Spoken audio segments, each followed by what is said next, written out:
Hey everyone, this is Norman McFadden. I wrote several books. I wrote Legend of Leaper Hollow 1 and 2. That's about my childhood. And I wrote for the paper up here in Lincoln County, Missouri for 4 years. And during that time, I wrote two books that came out about urban legends of Lincoln County, Missouri. Now, there's a legend that happened just about 2 miles from Troy, Missouri. The old Chimney, they call the Screaming Chimney, still stands where the old homestead used to be. Used to be a two-story house there. Now it stands all alone. And sometimes at night they said you can hear her screams. So that, as a reporter then, that made me want to go out and check it out. And I knew a state representative that lived maybe 2 miles from there and was kin to the people that used to live in the house. So I went and talked to him, and he told me the story. And then he told me a story about his grandma and grandpa. He said his grandma and grandpa went down there and they were going to tear that chimney down. Because they'd had so many complaints about it scaring people with that loud screaming that comes out of it, but nobody knows what caused it.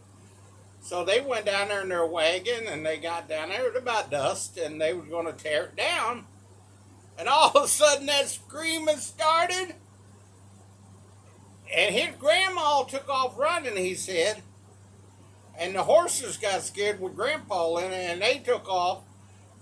But grandma ran so fast, down 2 miles, she beat the horses and the wagon back to the house. They were scared of her. And they never went back down and tear it down. It's still standing there. I went down to the chimney. I took pictures. Then I talked to the man that lived right up above it. And he said that when he's trying to sleep at night, he hears loud voices in his house all the time, and ain't nobody there but him. And he said he tries to watch TV sometimes, and he'll see shadows going by the rooms, just going from one room to the other room, and he'll check, can't figure out what it is. And he said the man that lived in that house before him died in Sugar Creek, which runs right by it, and the water wasn't knee deep. Kind of strange. Now let's get to the legend. I'm going to read a little bit. I like telling the story myself, but I'm going to read just a little here before we get started. And I hope you enjoy the story. It's called The Urban Legend of the Screaming Chimney.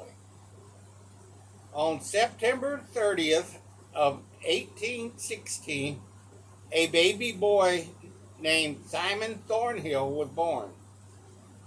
He was raised by humble, God-fearing parents in a small home in rural Kentucky. As he was a young man, Simon set his heart on going to California and striking it rich in the gold mine. Once he had become a man, he set out to find his fortune. He was gone for many years before coming back to the Midwest. When he returned, it was with a beautiful wife and enough gold to sink a battleship, they said. That's not my word, that was the representative's word. Simon and his wife bought a large hunk of land and settled right here in Lincoln County, Missouri, right on a little road that you might know, about 2 miles outside of Troy, Missouri, lies Thornhill Cemetery Road. The chimney of the old homestead still stands a short distance from the cemetery to this very day.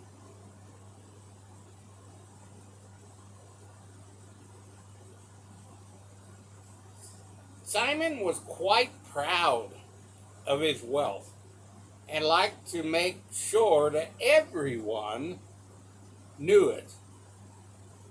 So the first thing that he did, he went out and purchased some slaves. As the time passed, Simon came to like one of the slaves very much, and they became good friends. The slave was named Gil.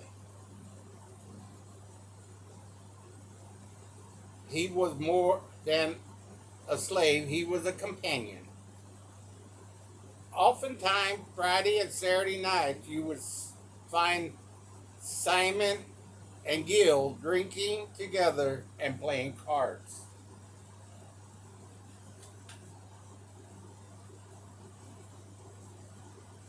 Things was good until Christmas Eve of 1858. All right, now I'm going to tell the rest.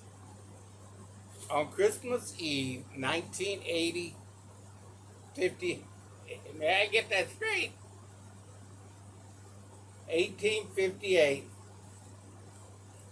Simon and Gil went outside. They was drinking, playing cards, and they decided they'd go outside and take a smoke because Simon's wife would not let them smoke in the house. And they was out there, and they got really loud. The wife looked out the window and said, "What's going on, you know?" Apparently, Simon said something Gil did not like at all. So Gil said something that Simon didn't like at all. So all of a sudden, Gil was about 10 feet away from Simon. And he walked up and he slapped Simon right in the face. Most owner slaves would have really done something crazy, but he didn't. Immediately, Simon turned and just walked in the house. He figured Gil would cool down and the next day they would be fine again. So that night, Simon and his wife fell asleep in the upstairs bedroom. And they heard a racket down in the yard. It was Gil. He was throwing little rocks at their windows, saying, "Come out here. I want to talk to you, Simon." So Simon got up and going to go down and talk to Gil, because Gil was pounding on the door by that time, hitting that door really hard. His wife grabbed his arm and said, "No, don't go down there. Just let it be until tomorrow." Simon said, "No, I got to go down and see what he wants." So he went down the stairs, and the moment he opened the door and stepped outside, Gil came at him with a big butcher knife and repeatedly stabbed him. They said he was probably stabbed at least 10 or 15 times. And then Gil took off in the night, disappeared in the dark. And Simon's wife got down the stairs just in time to see Gil running off into the woods. She kneeled beside her husband that she loved very much and cradled his head in his arm as blood ran from his body and he laid in his own blood. And they said at that moment, that she let out a scream that was so loud that it echoed through their house. It echoed up the chimney and out the top of the chimney, and the scream was horrible. They said neighbors heard it from miles away. They said that you even heard her scream in Troy, Missouri, which was 2 miles away, because it echoed through the chimney.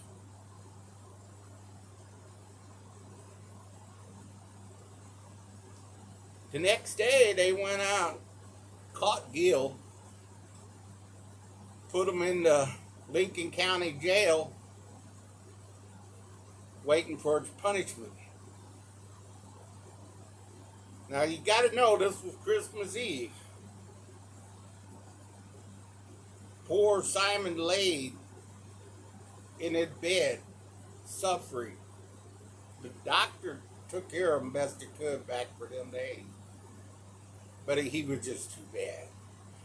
And it took 5 days for him to die. He died on New Year's Eve. And the strangest thing happened then. Simon Thornhill's friends and family got together. They was about 30 or 40 of them, and they went over to the jailhouse and rushed in and took it over. Got the key, got Gil out of jail, took him into the front of the courthouse on Main Street, nailed his hands to a cross. And there's another story, curse on Lincoln County, I'm going to tell later. But this is where the curse on Lincoln County came from. They burnt Gil alive. And one guy took a hot poker and burned his eyes out before he died. And every one of that guy's family was blind, born blind, for many generations after that. But now Simon Thornhill and Gil both are buried up at Thornhill Cemetery. And if you want to see the old Chimney, you better do it before they tear it down, because it's still standing. It's still standing on Thornhill Cemetery Road. And they say at night, when the wind's blowing, you can still hear that screaming of his wife. Some people say it might be the wind whistling through the chimney. Some other people said it is his wife screaming, that chimney is haunted. Make up your mind. This is Norman McFadden. Hope you enjoyed it. This really happened. And God bless y'all. Till next time.